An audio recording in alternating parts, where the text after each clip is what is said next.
And it's Ken Kreitzer for Cam Vets Media. We cover cadets, midshipmen, the military, and veterans proudly since 2008. And glad we have our whole group together for the Army football huddle. Post a very impressive win over the University of Texas San Antonio, and a huge game for Army coming up this week at Syracuse. Now, in the huddle tonight, we have calling in from Florida, Richard Miller. How are you? I'm very well, Ken. How are you? Very good. And from Pelham, we have Jack McGurk. Jack, How are you back, and how are you? pretty good. Glad to have you back on the show tonight. And calling in from South Philly, from the class of 1992 at the U.S. Military Academy, we have Steve Shalou. Hey, Ken, how are you? South Jersey? That's South Jersey. South Philly's a whole world away from me. About 10 miles, but a whole world away. Okay. Okay. Glad we got it right. And calling in from the Beat Navy studio in Huntsville, Alabama, from the class of 1987 of the U.S. Military Academy, we have Colonel Sam Houston. Colonel, how are you tonight? I'm great, Ken. Glad we've got the team together. I think this is the first time this season that we've gotten everyone together. So we definitely have a good game to talk about and a tough one to preview. Yeah, certainly a game that makes a huge difference in Army season, going down to Texas San Antonio, 37-29 final, and a game Army got ahead 14-0. But then had to rely on field goals, 3 field goals from Quinn Moretsky, and then a late touchdown, a third quarter from Bryson Daly to Noah Short, and then another Bryson Daly 3-yard run to give Army the 37-29 final. Sam, you were at the game. Why don't you get started and give us your impression? That was exactly the kind of game that Army had to play. The best way to start it out is they committed 0 penalties, had 0 sacks, 0 turnovers.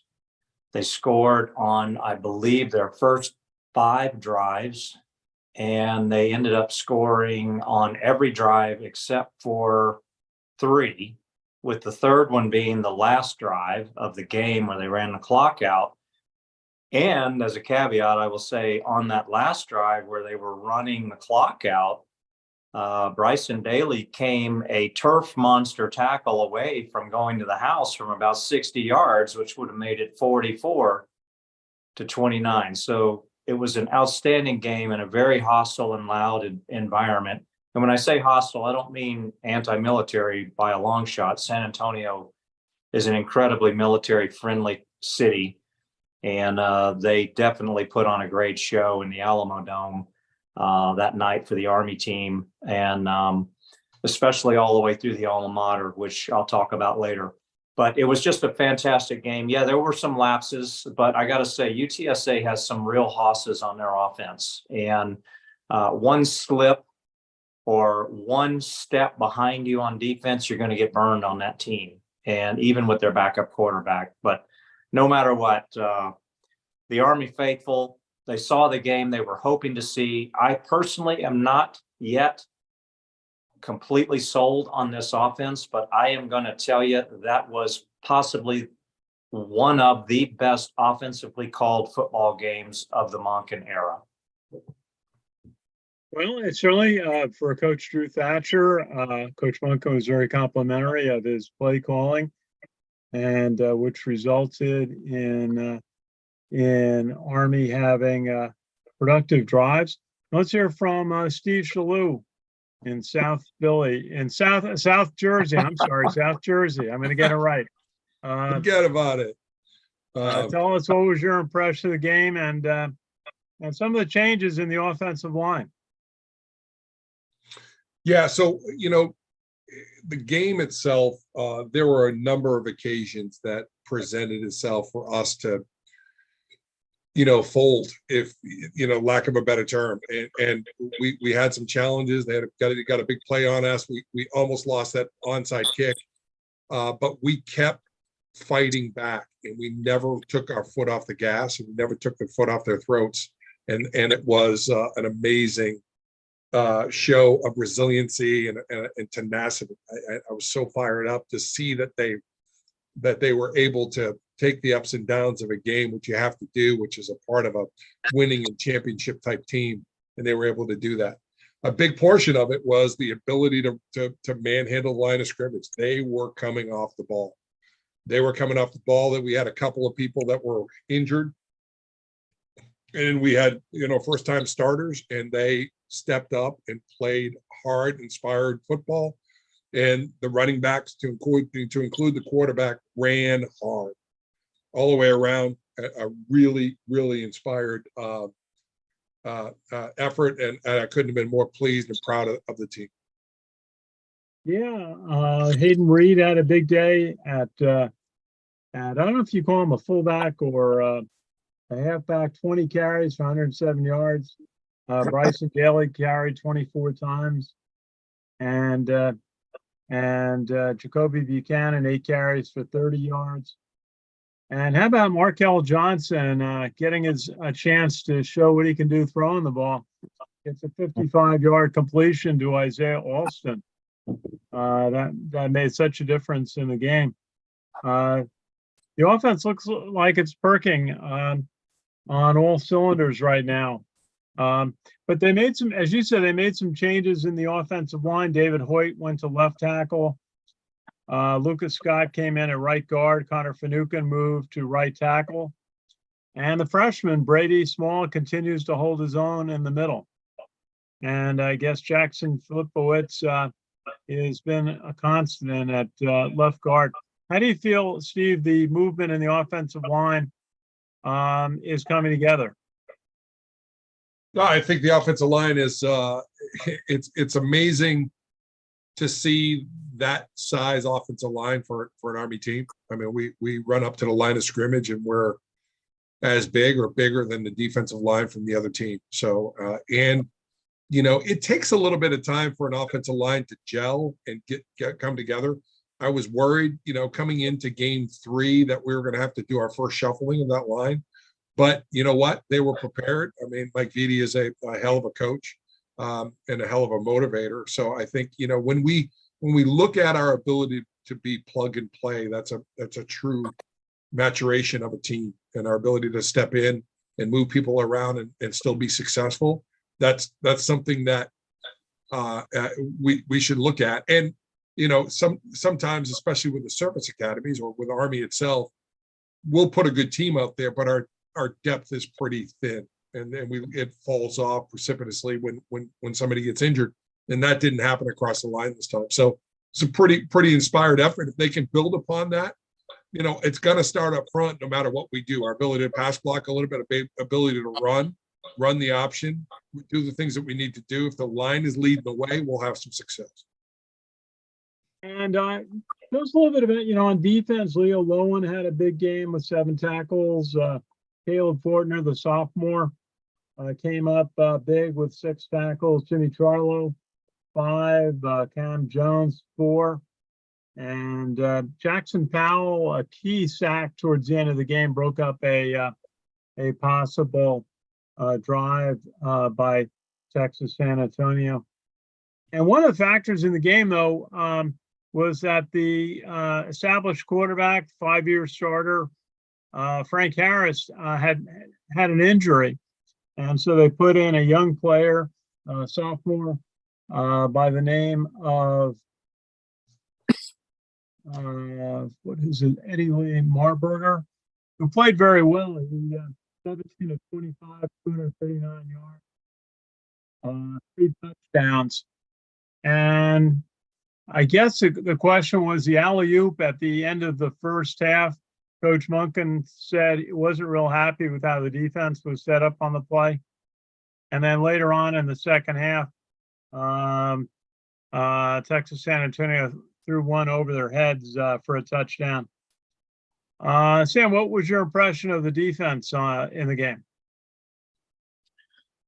It was bend but don't break, and you got to hand it to Marburger. He comes in everyone is expecting to see Harris. Harris is like a I don't know, 5-year starter for that program. Somebody that Army has faced, I don't know, 2 or 3 times now. At least 3. And then there was a momentary sigh of relief in the stands when we realized that Harris wasn't even suited up, that he was on the sideline wearing a boot.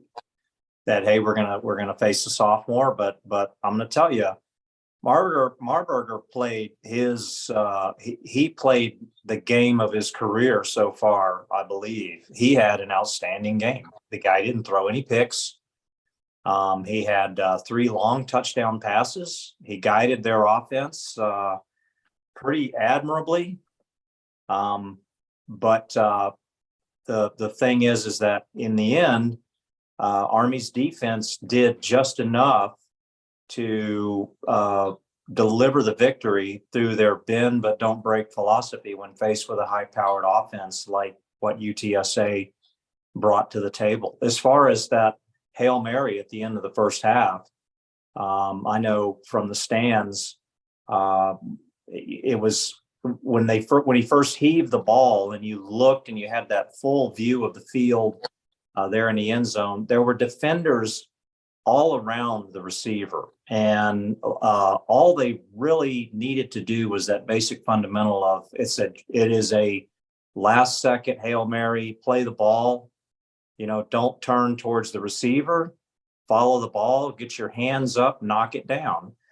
And every defender around the receiver instead turned to the receiver and played the receiver. And it was pretty frustrating, especially given the fact that Army had called a timeout right before that play. And I wasn't in the defensive huddle, but I have to believe that the defensive backs coach, Monk, and everyone else was saying, knock the ball down, play the ball, knock the ball down, play the ball, knock the ball down.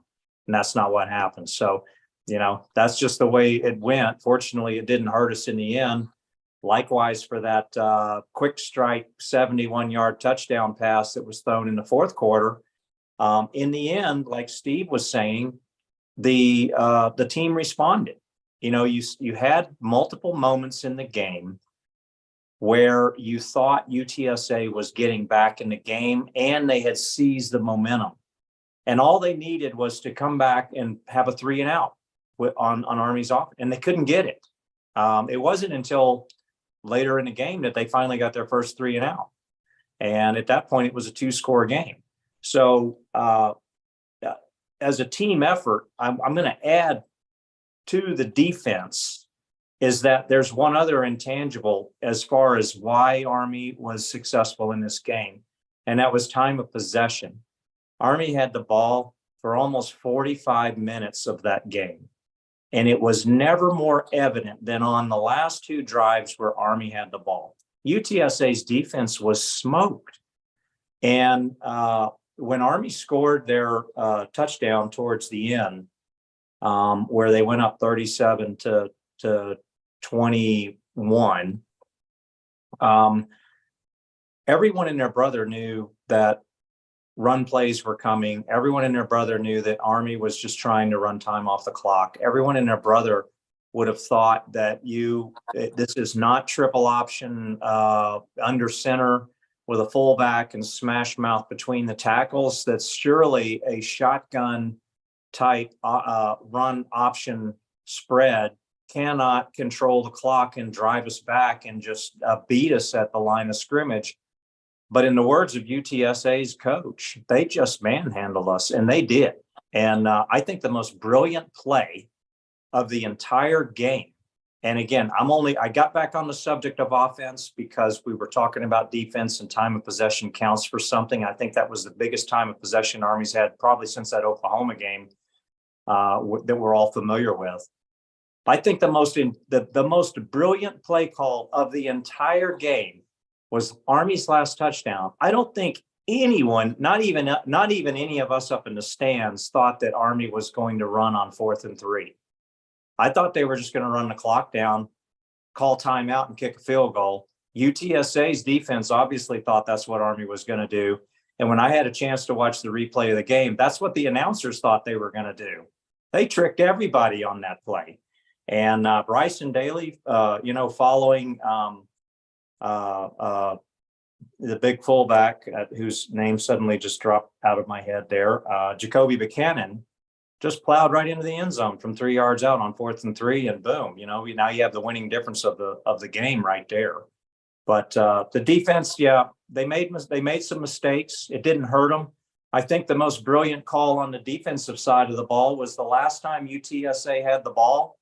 That's when Army's defense dialed up the blitz and caught them totally by surprise. Even the announcers were screaming about Army suddenly blitzed, caught them off guard, and had a favorable hat-to-hat ratio, and got to the passer and dropped him at a very critical moment of the game. So, but you mentioned Hayden Reed as well. I just want to follow up and say, yes, last year he played B-back as a plebe. And let me tell you, he was demonstrating his inner Brad Roberts in this game. And that's my little shout out to an old, an Air Force nemesis that we had.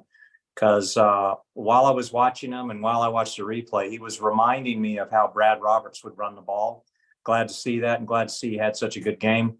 But Bryson Daly, I told you in our first huddle, that guy he's the face of the offense. And I said he was a warrior before the season started.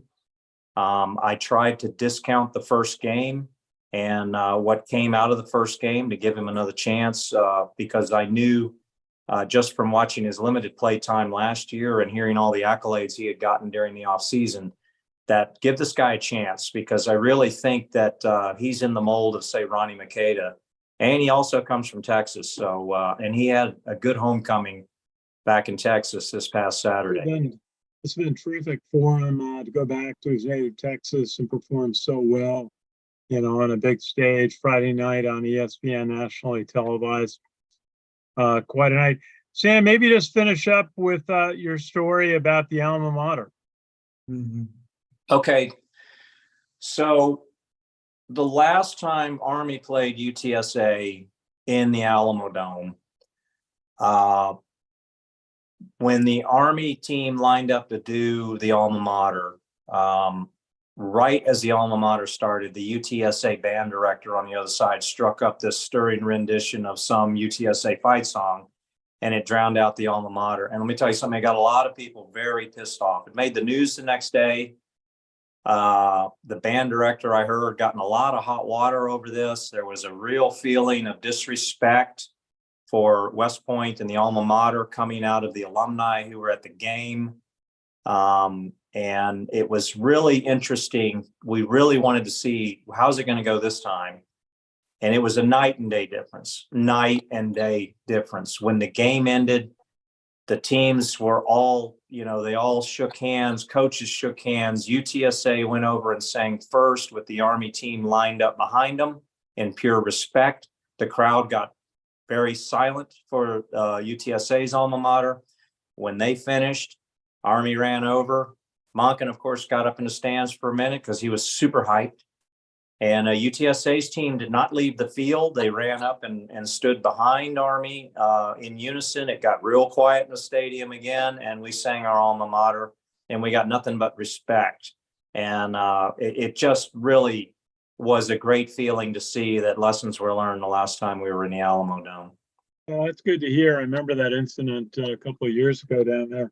Sometimes it just seems like the post game isn't well coordinated in some places. They're not familiar with Army's tradition when they go in. I remember that happened even out of Michigan.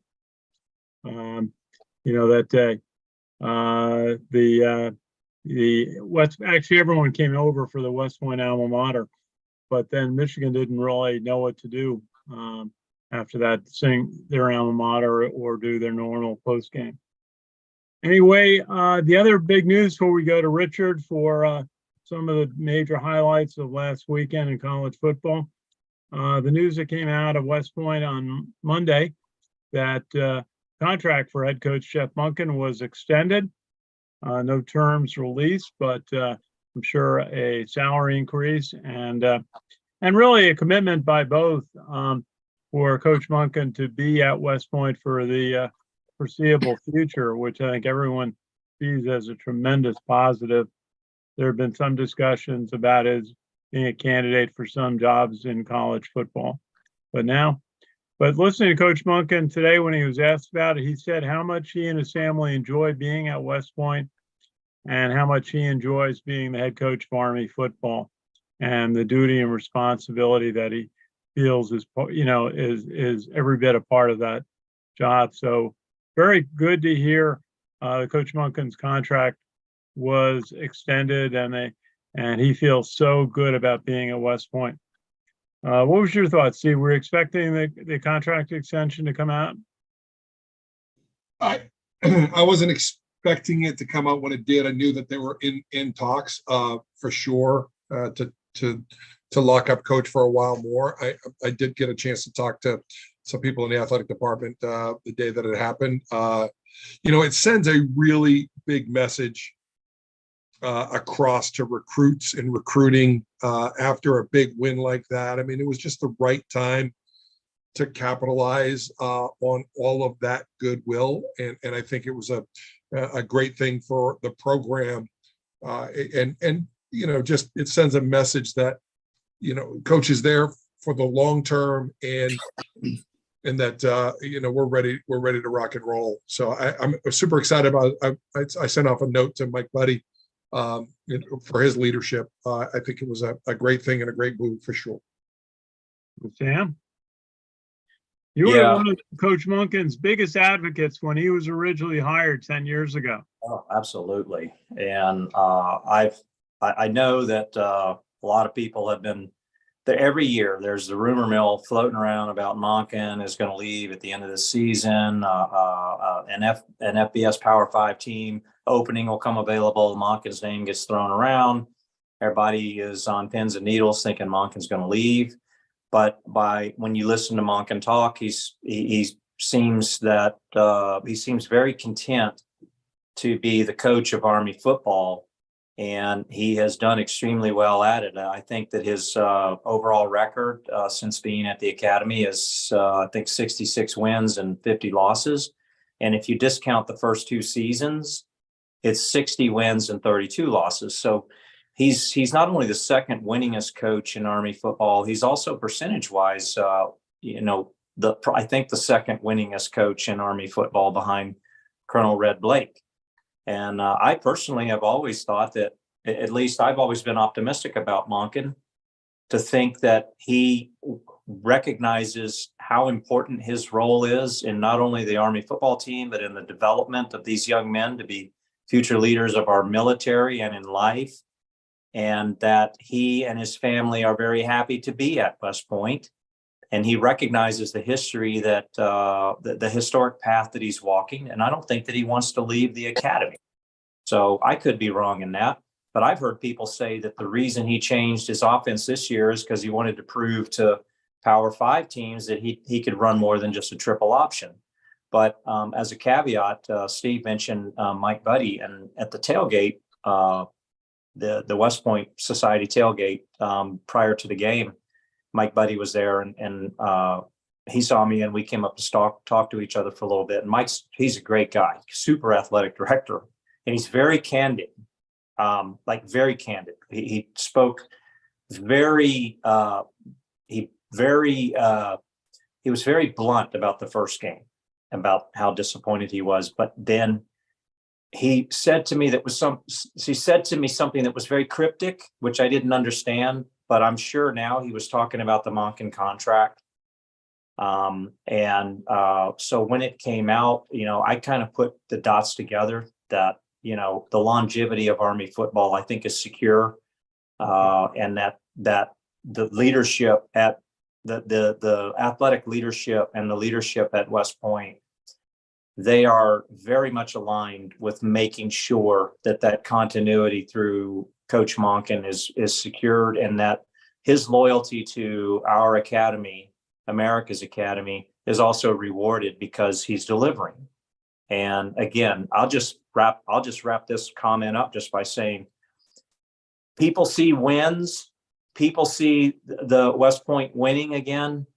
They see Army going to bowl games. They see Army, playing consistently excellent ball against the other service academies. But Monken's delivering more than just wins, folks. Again, he has a program and coaches in place that is working hand in hand with the mission of the Service Academy to produce the absolute best young men as commissioned officers in our Army, who go forth and they do not only great things in the Army, but they become great leaders in life and in our society. And that's what makes him the perfect fit for West Point. Absolutely. So happy that he will be, has made this commitment, and the school has made the commitment back to Coach Monken. I really appreciated his comments about West Point as a great place to raise a family. His 3 daughters, I said they'd all gone through the school system, and that his wife enjoys West Point, is on numerous committees at West Point to help improve family life there for all of the military families there and civilian families there as well. Let's give Richard a chance. Richard, take us through your top 10 games from last week. Okay, my top 10 games through last week. Number 3, Florida State defeated Boston College 31-29. Boston College is 3-0 on the season. I mean, Florida State is 3-0 on the season, defeating Boston College.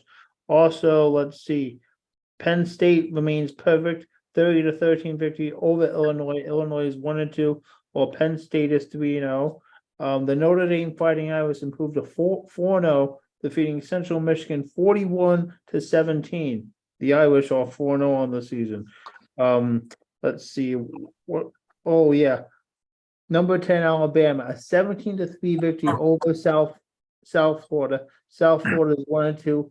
Alabama improves to 2-1 on the season. Also as well, let's see, Tennessee and Florida. Florida defeated Tennessee 29-16. Florida is 2-1, while Tennessee is also 2-1. Let's see.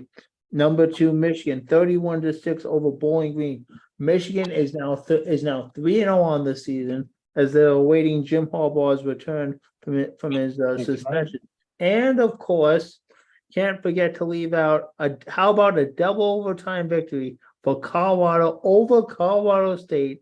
Deion Sanders and the Colorado Buffalo are 3-0 on the season. 3-0. Very good. Very good. Yes.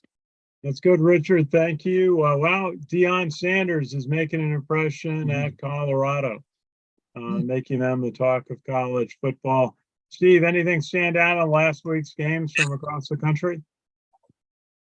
It was a relatively rainy and boring weekend, with the exception of the Colorado State game. That was very exciting. But just watching Alabama in that rainstorm against South Florida, that was a great equalizer there.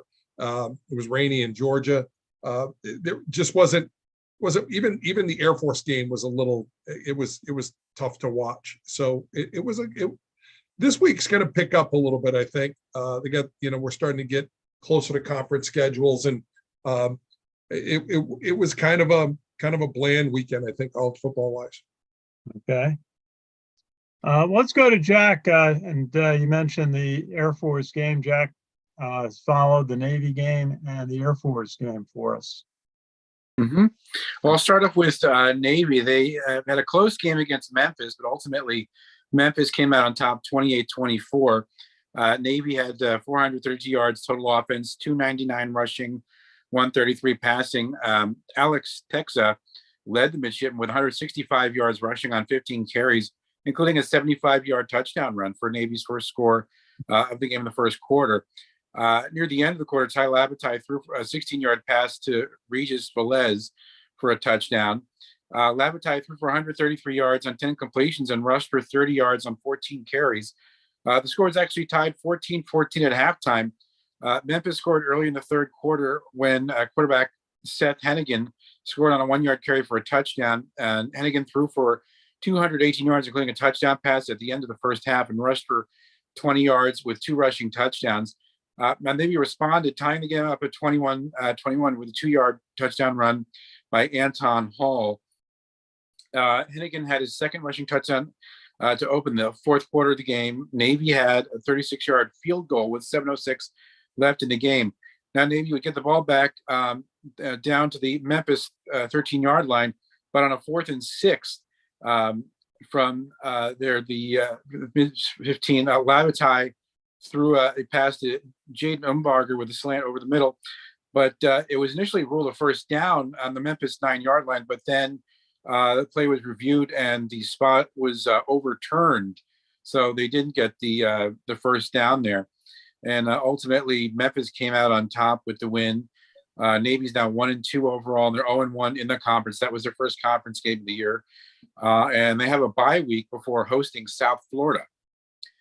And Air Force having a great year. They're 3-0 after your first 2 wins over Robert Morris and Sam Houston University.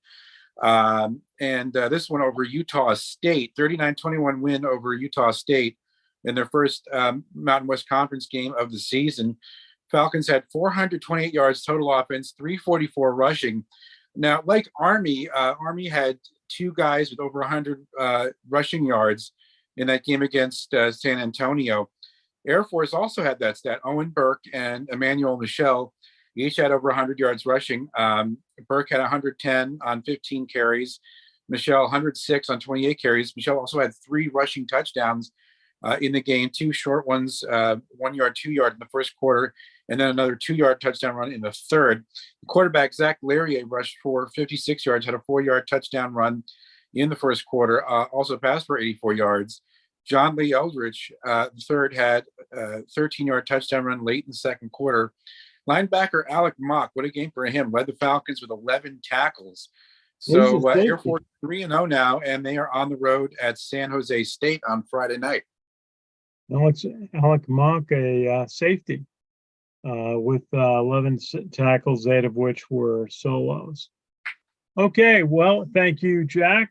And let's go to another question, another macro question that's been circulating. We talked about it last time, but I heard sort of new perspective at the game last week about the possible invitation of Army to the American Conference, taking the place of SMU.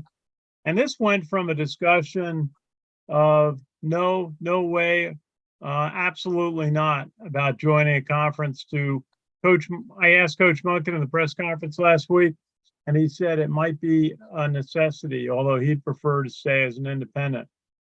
The talk in the press box was discussions are going on, but no decision's been made. Steve's lighting up like he knows more than many people, which is frequently the case. Steve, you're smirking. What's your best information on this? I will tell you that I don't think we're not going to have a choice. I mean, I think we will be next year playing in the AAC. Okay. And what's going to end up happening is if we don't, we'll end up being forced into Tuesday night games in the MAC eventually, because the days of the independent is done.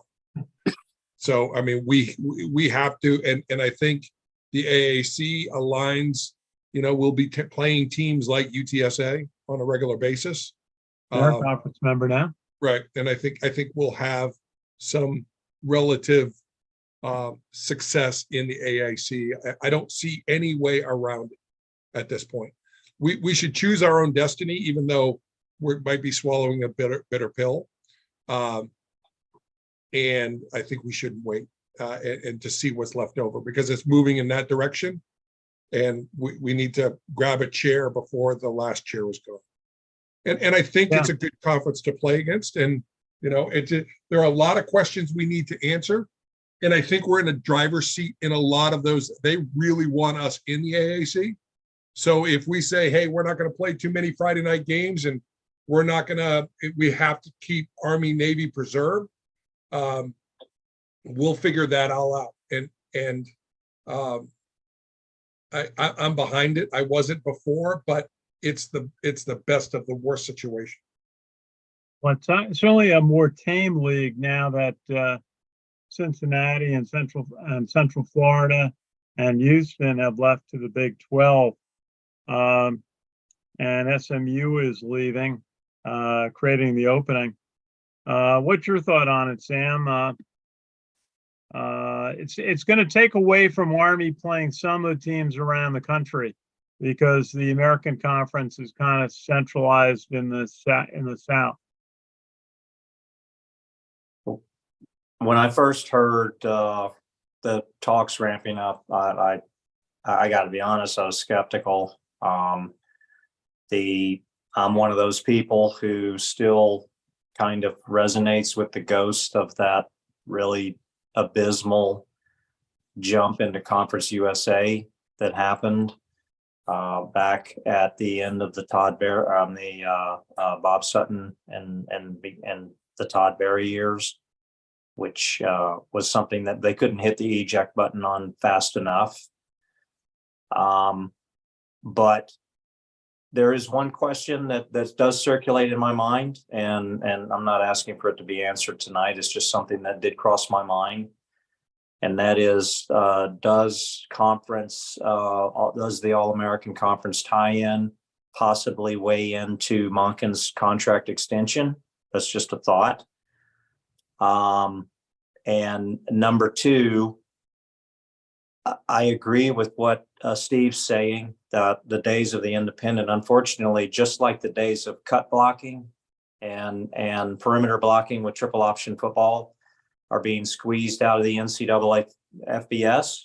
Unfortunately, I would prefer for Army to be able to have the same type of flexibility to remain independent as they always have, with the exception of Conference USA, of course. But the fact is that it is inevitable, I believe, at this point. And but there is some hopeful thought to this, and it's something I was going to say earlier, and that is this past Saturday we saw Army run an offense that everyone practically and their brother was kind of skeptical that Army could possibly run that type of an offense. Had Monken arrived on the scene back in 2014, at the end of 2013, when they fired Ellerson and immediately tried to install that type of offense, he could have never, ever run that type of offense. Army did not have the talent, period, on either side of the ball to do the kind of things that Monken is able to do with the Army team today. So this makes a move to conference, the All-American Conference, the AAC, not as grim a prospect as some people portray it to be, because you have to take into account the recruiting job that has been done in the Monken era to bring in the kind of talent and size that now suit up for Army football. As Steve pointed out, that offensive line that we field this year, it may be the largest offensive line Army has ever fielded. And not just do they field that offensive line, they're good players. It's a good offensive line. Yeah. And they, as I say again, UTSA's coach said they manhandled us, and they did. So moving to the one strike that everyone will bring up about moving to a conference, and I'm one that'll do the same thing, and that is that people, the other teams, you'll be playing the same teams every year, and they'll get used to preparing for you, and they'll be able to better prepare for you. I think that argument probably held true more so for the triple option, where Army was one of the only teams that actually ran the triple option, and therefore, as an independent, every time we play somebody, they probably hadn't seen a triple option team in 3 or 4 years, except for the other service academies. AAC, they see Navy every year, so they're already used to triple option, but now Army doesn't run a triple option. Army's running an offense that you can call it RPO, but that's not what it is. And the predictability of this offense when it's run right it's befuddling to me, because I couldn't predict 2/3 of the plays they were going to call. And when they're executed correctly, it catches players out of position pretty quickly, as we saw. So, hey, if AAC is inevitable, bring it on, and let's not worry about it. Let's just do it. What do you think of the mix of teams? You got Charlotte, East Carolina, Florida Atlantic, Memphis, of course, Navy, North Texas, that Army defeated in a bowl game. Rice, which Army has played, SMU, which Army's defeated in a bowl game. They're leaving. South Florida, Temple, which was challenging for Army in the pre-Munkin era. Tulane, who is possibly the best team in that conference right now. Tulsa and UAB, another good school. And those UTSA Roadrunners that we saw last Friday. What do you think of that mix of teams, Steve? I mean, I think for fans, it's a good sprinkling of East Coast, Florida, East Coast, those type of things. I mean, I think we recruit nationwide, and I think that's natural anyways. I don't know how much we need to go any further out than that. And I'd be curious to see how our schedule goes, with conference and then out of conference play. And if we can sprinkle in a team that we, ACC team or something else like that. So I like it. I like the possibilities of traveling to some of those sites and playing some games, and none of those names scare us. I mean, they don't scare me in terms of, wow, that's murderer's row. So, I mean, I like it, and I think we'll be competitive all the way across the board on that. And, to Sam's point, what coach has really done is they've recruited using the academy and what happens after and the brotherhood. It's brilliant what they do. They get players who see the vision of, I'm probably never going to go pro, but I've got an opportunity of a network of brothers that are going to take care of each other for 50 years after. And that opportunity is huge. And people buy into that. They buy into it a lot. And it's true. If you come by one of my tailgates, I'll have no less than 10 brothers that I played football with that I haven't seen forever. And we pick up right where we are. And if any of them ever needed anything from me or I from them, we would be there for each other. And I'm sure it's pretty similar I think probably the 150s team or the lightweight team is tighter the way that they are. So there is a vision that Coach and Mike Vitti at the time, and I keep saying his name because he's just a hell of a leader, they really put together a vision of what recruiting should look like, and they're doing a phenomenal job with that. So, and it's the right message, because when we're going against the transfer portal, we have to say, keep an eye on the prize. Don't waver from that, because it's not going to get any better for you than it is right here. It's phenomenal what they've done, and the vision is great. And people come in and they gravitate to Sean Sartario, the special teams coordinator. He's a motivator, a maker of men. He's a phenomenal human being. If you walk away from a conversation with him and don't feel better about yourself in America and Hawaii and all of that stuff, you're a darn fool. So his coaching staff and the message we have is right on point. So I think we'll do extremely well in the AAC, and I would embrace it for sure. Okay, so you think it's going to happen? Hey, Ken? Yeah, Jack, go ahead. I remember last night we were talking about Army possibly joining the AAC, and you made the interesting point that if Army joins the AAC, what if hypothetically the AAC championship game could be Army-Navy, and then later in December you have the Army-Navy game. So maybe there could be 2 Army-Navy games in the same season. They're already addressing that, by the way. And never mind, I don't know anything, but that'll be a part of what. How do you address that? Because the Army-Navy game, you have the full Corps of Cadets and the full brigade and all the things, the pomp and circumstance and traditions that happen. I guess could you do that? Play them back to back? Is that feasible? I guess anything's feasible, but well, I mean, one of the way they divide the conference, right? So you just got to put Army and Navy in the same division, the same bucket. So it's one or the other. Yeah. You put them in the other same. thing- Okay, that makes sense, as long as you got two divisions in the American Athletic Conference. I can Sam, only speak anything to to add?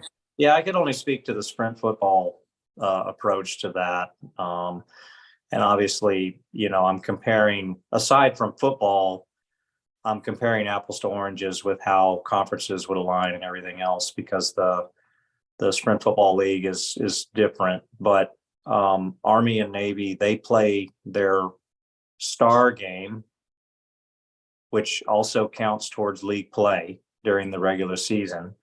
And then if they are their division champions at the end of the season, they play each other again for the championship game, which is not a star game. So, there is a precedent with some other athletics at West Point where they're in a conference and they have Navy in their conference. And I believe basketball is the same way. So, there is a precedent here, but obviously when you're talking about FBS football, I would think that the AAC would probably, I don't know. I don't know how to answer that one, other than maybe there would be a clause made where if they're in different divisions of this conference, that they don't play each other in the regular season, and if they do play in the championship game, maybe an adjustment is made to where that's also the Army Navy game and the AAC championship game. I mean, I don't know, but that's just me talking out my fourth point of contact. Yeah, Well, I guess. Think about moving the Army Navy game prior to the championship game, so it switches it around. Because Okay. it would be more beneficial if it was that way again, because we wouldn't go. We may be bowl eligible prior to having to wait to be bowl eligible. It bit us in the Right. butt this year that we couldn't go to a bowl because we played it after they already selected. Yeah. Well, I know the game used to be, around Thanksgiving time frame, or maybe the weekend after. And I know they changed it because when they started having all the conference championship games, it was the same Saturday as Army Navy. So they adjusted Army Navy 1 week so that it was the only college football game on TV that day, other than, FCS games. And, but yeah, I could see that. I could see it. It wouldn't be unprecedented because for many years, that's when it was played, as Steve pointed out. Very good. Well, let's see, let's go, before we talk about the Syracuse game, Richard, what are the games you're going to be watching this weekend? Why don't you give us your top 5? Thank you, Ken. The top 5 games that I will be watching, of course, from this weekend in college football will be, let's first get up to the week, as we're into week 4 of college football. I will be watching number 4 Florida State taking on Clemson. That will be a 12 noon game. I'll be also keeping in track of number 2 Michigan taking on Rutgers. Michigan is 3-0, and so is Rutgers. Also, I will have to be keeping an eye on number 19 Colorado, 3-0, taking on Oregon, number 10 Oregon, which is That's also. going to be a big one. Oh yeah, definitely it is. And where's that game being played, Richard? Is that in Boulder? That's It's in Oregon. that's in Oregon. That's At Oregon, okay. at Oregon. Let's see. I will also be keeping an eye on. Let's see. Also, number 9 Notre Dame and number 6 Ohio State. 7:30 on NBC. And of course, I'll also be keeping an eye on number 7 Penn State and number 24 Iowa. Both teams are 3-0. Now, I can understand. I think that Ohio State Notre Dame game, I think that's now part of, I think, the Big Ten Saturday night, because I think that is really separate from Notre Dame's deal with NBC. Where's that game being played? Where's that? That game is being played, I think that might be being played at Notre Dame Stadium. I have. Okay, well, you can check that. Hey, Jack, where are Air Force and Navy occupying themselves this Notre week? Dame. At Well, Notre Dame, okay. Navy has a bye week this weekend, and then they're going to be hosting South Florida the following week. And then this Friday night, Air Force is at San Jose State. So another conference game for them. Okay, see how Air Force progresses on their season. Before we talk about Syracuse, I just want to thank our sponsor, the 27-time world champions, the New York Yankees. We appreciate their support. And they will be helping us cover the Syracuse game, and the Yankees finish out their homestand this week, home games this week, and they finish up on the weekend with games against Arizona. We appreciate their support. You know, they're celebrating a 100th anniversary of college football at Yankee Stadium on Veterans Day with a matchup of Syracuse versus Pittsburgh. And we will be at Mikey Stadium that day for the Holy Cross game. But why don't we get your thoughts? Syracuse has got a high-powered offense, and they've got a terrific quarterback that is having a great season, and that is Garrett Schrader. Rushed for 195 yards last week, 4 touchdowns, and he passed for 184, so he came about 20 yards short of 400 yards of offense. And Coach Munkin was highly complimentary of him. And their defense is one of the top 5 in the country so far. And Coach Munkin goes back a long way. He said with Coach Dino Bovers, who is he considers to be an absolute expert in offense. Steve, what's your thought about Syracuse? You know, so this is going to be an interesting stretch for us, and we've got to, you know, if we watch Syracuse, we watch how they've been playing. Very talented on offense. We're actually going to be much bigger than they will be on the offensive line defensively. Nose tackle's about 270. The outside guys, the defensive ends, they're like 255, 260, and 270 respectively. So we could control that line of scrimmage. They will be very athletic. They're going to move sideline to sideline very, very fast. So I think we need to be attacking straight ahead and mix in a little bit of the option, but we're going to have some success that way. If we can control, it's going to come down to, can we 2 weeks in a row have the type of day that we had Friday night? 0 turnovers, 4 for 4 on 4th downs, right? Time of possession, all those things played, and 0 penalties. Like, we played a textbook game. And can we put that together 2 weeks in a row like that? If we can, we have the makings of a very, very good and surprising team. If not, we're going to be into a dogfight. If you look at who Syracuse has played, they're slightly higher. They played Colgate. They're slightly higher than what Army played, but not significantly. I think we can give them a dogfight. Now, playing in the Carrier Dome, the first time I played in my first game in Army was in Carrier Dome. It's an intimidating place. It's a weird place to play. So how fast can they get that out of their system?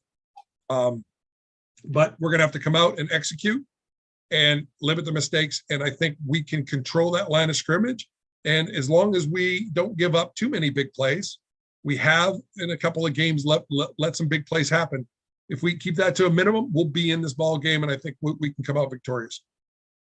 Okay, Sam, what are you thinking? Army at Syracuse. Yeah, Steve hit on it. He hit on every major point. And number one thing I was going to say is that historically, Army has not necessarily found the Carrier Dome to be the most friendly place to play. And their success in the Carrier Dome is, in the modern era, has not really been anything to write home to mom about. So, the last time Army walked into the Carrier Dome with a team that really expected to be able to do some damage to Syracuse was when the 96 team rolled into the Carrier Dome undefeated and played Donovan McNabb and Syracuse, and they lost by 2 or 3 touchdowns. So it was the only loss on their regular season.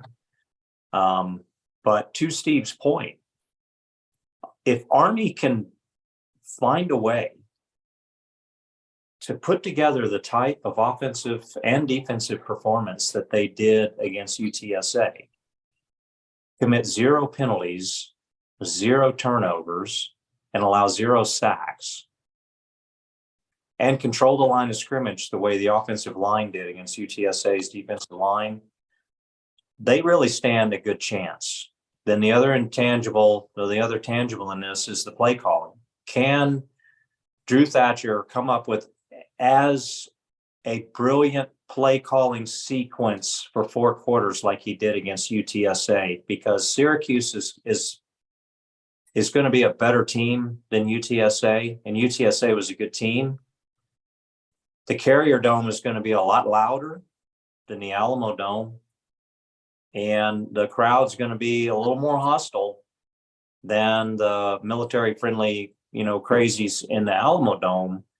So can the Army team roll in and put the blinders on to all of these things they cannot control, but control their game plan to perfection the way they were doing against UTSA? If that's the case, then yeah, any outcome can happen. And yes, can Army defeat Syracuse in the Carrier Dome? Absolutely.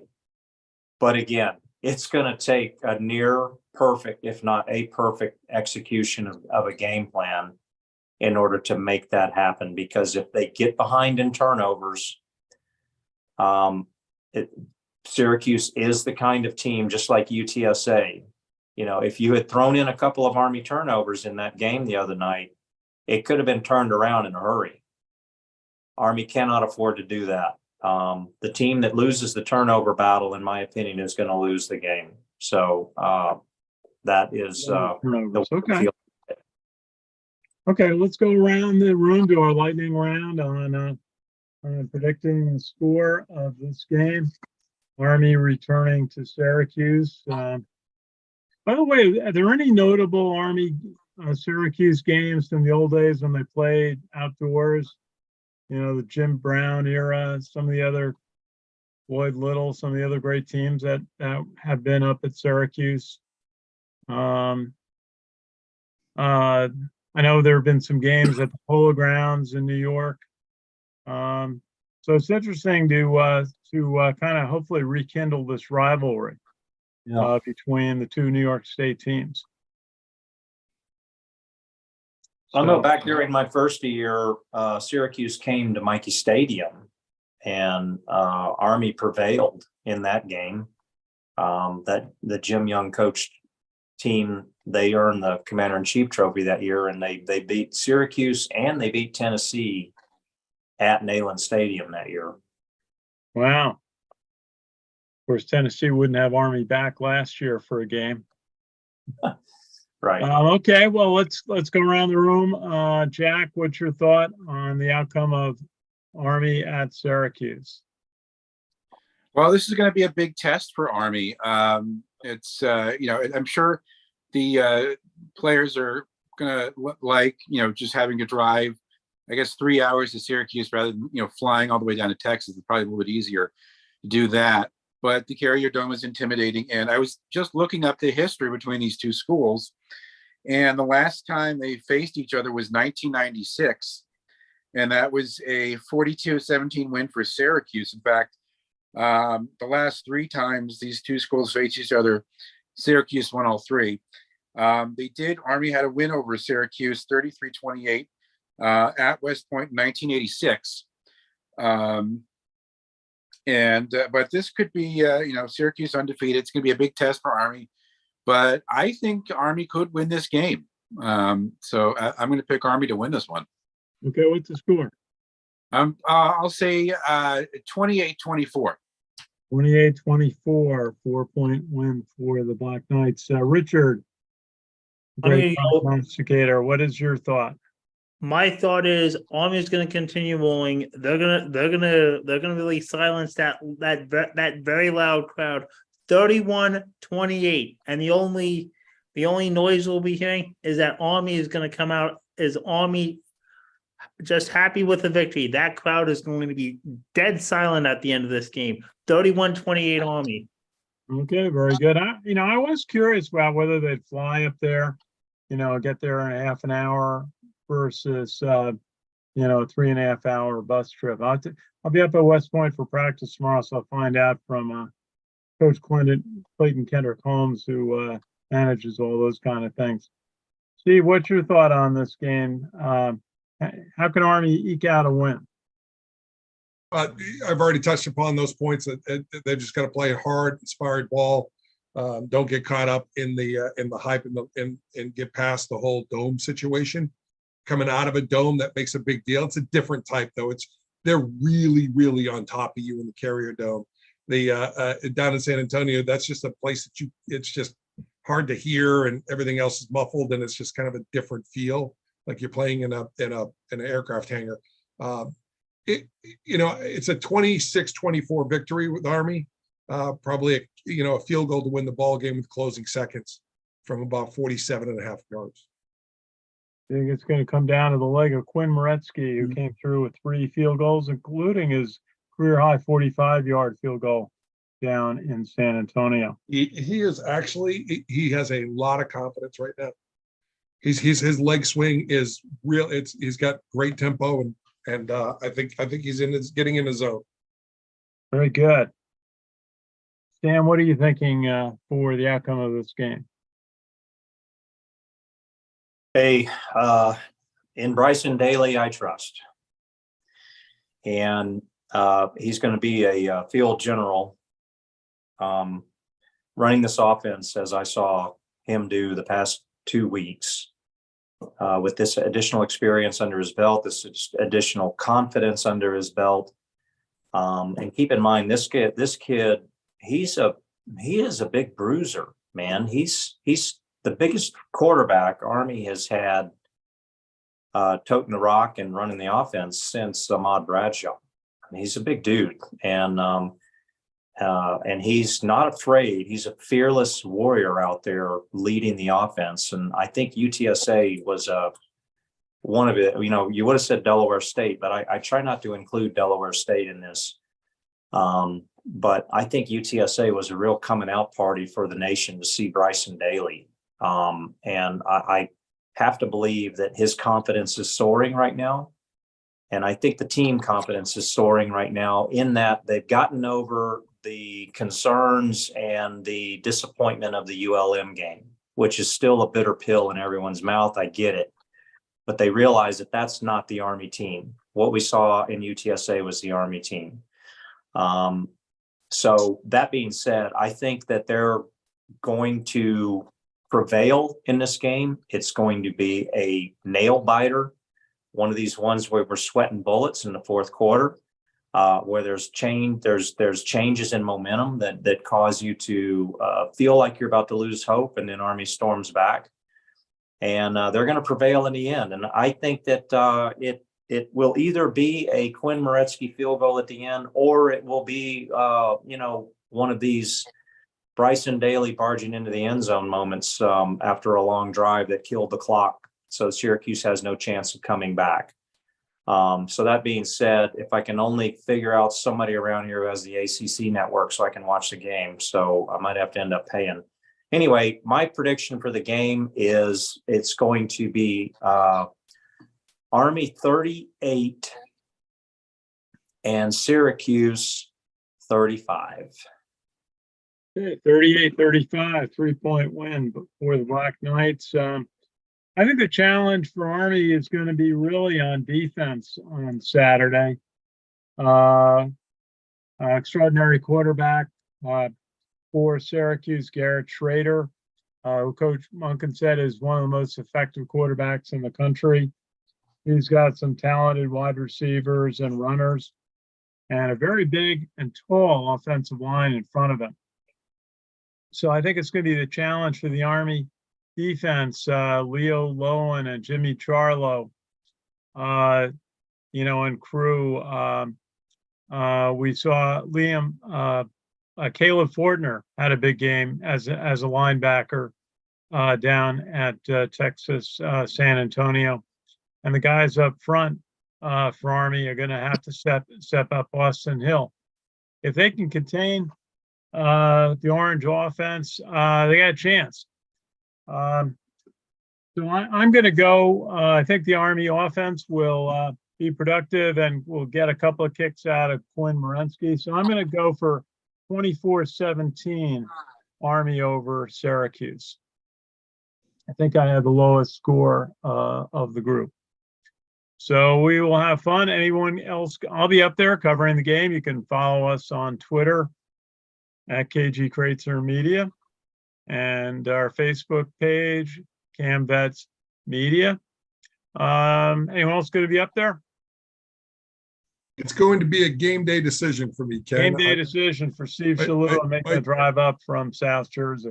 My daughter has a mighty 7-year-old soccer game on Saturday, and it's supposed to rain. And if it rains, I may get up at 5 a.m. and drive the 4 hours up there and catch the game. Okay. Well, we'll look for you if you're there. And so appreciate everyone joining us. I'll be up at West Point again on Thursday for the annual Thayer Award presentation, which the Academy and the Association of Graduates presents to a distinguished civilian. And this year it will be the former Secretary of the Treasury, former President of the American Red Cross, Elizabeth Dole, will receive West Point's highest honor. And that's always a neat ceremony where the Corps of Cadets goes out on the plane and the honoree reviews the Corps from a Jeep. And it's quite a neat ceremony. Then there's a dinner in Washington Hall with the full Corps, and then an acceptance speech by the honoree, which will be a neat occasion. Steve or Sam, were there a Thayer Award that you remember? I know you may have all been out at football practice and not back for the dinner. I didn't see much while I was in season. I didn't see a whole heck of a lot. In season, man, I don't think I was even anywhere close to any Thayer Award parade or banquet. Okay. Well, it should be a neat occasion, and we'll have photo and video of that on our social media pages. We're very appreciative of being invited to cover the event and go to the dinner on Thursday night. Okay, everybody, thanks for watching. Appreciate everybody watching. We had a couple of people watching. If you can note where you're watching from, that's always fun. And then we want to thank again our sponsors at this 27-time world champions, the New York Yankees. So thanks for watching, everybody. Thanks to our group, Richard Miller from Florida, Jack McGurk from Pelham, Steve Shalou from South Jersey, and Sam Houston from the Beat Navy studio in Birmingham, Alabama. Thanks, everybody, and look forward to seeing Army at Syracuse on Saturday, 12 noon start. Take care.